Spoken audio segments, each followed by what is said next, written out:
Well, the coronavirus pandemic is not only a public health emergency, it has also become a public information mess. And WRTV and our corporate parent EW Scripps is partnering with the News Literacy Project, a nonpartisan national nonprofit aiming to build awareness and educate our communities about news literacy.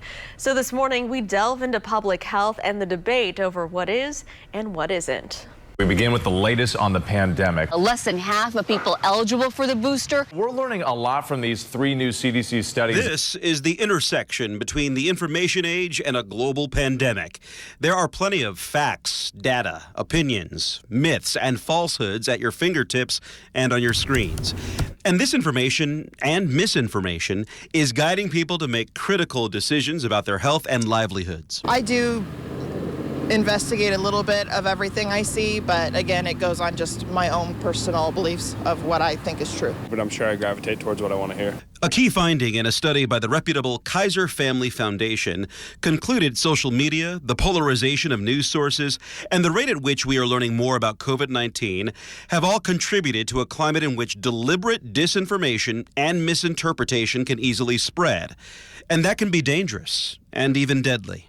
As a hospital physician who's taking care of these patients, who's making the diagnosis, seeing it through, and when we lose patients participating and filling out the death certificates, nobody is fudging the numbers. There's no hidden agenda or bias here. We're simply doing our very best. Pulmonologist Dr. Graham Carlos is the executive medical director at Eskenazi Health. Well, I'm seeing patients who are still somewhat confused and hesitant about things like the vaccine and how to prevent COVID and if COVID's even real.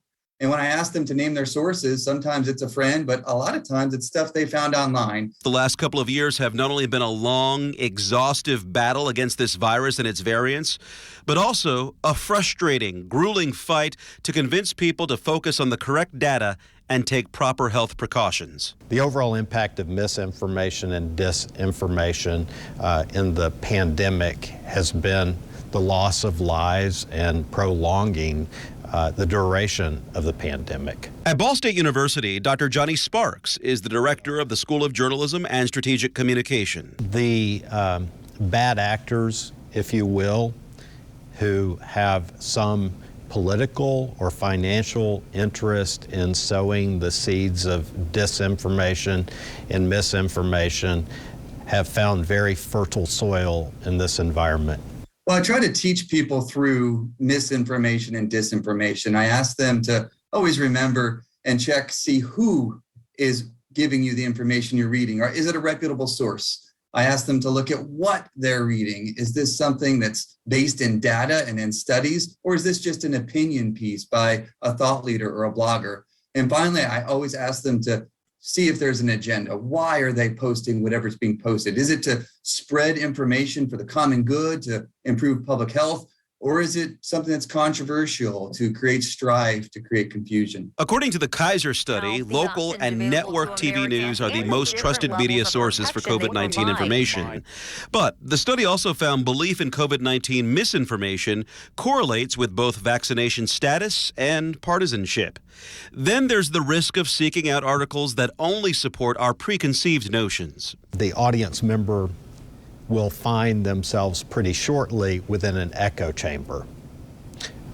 They're hearing only what others who think exactly like they do think about a particular issue. And it limits exposure to diversity of ideas, opinions, and beliefs.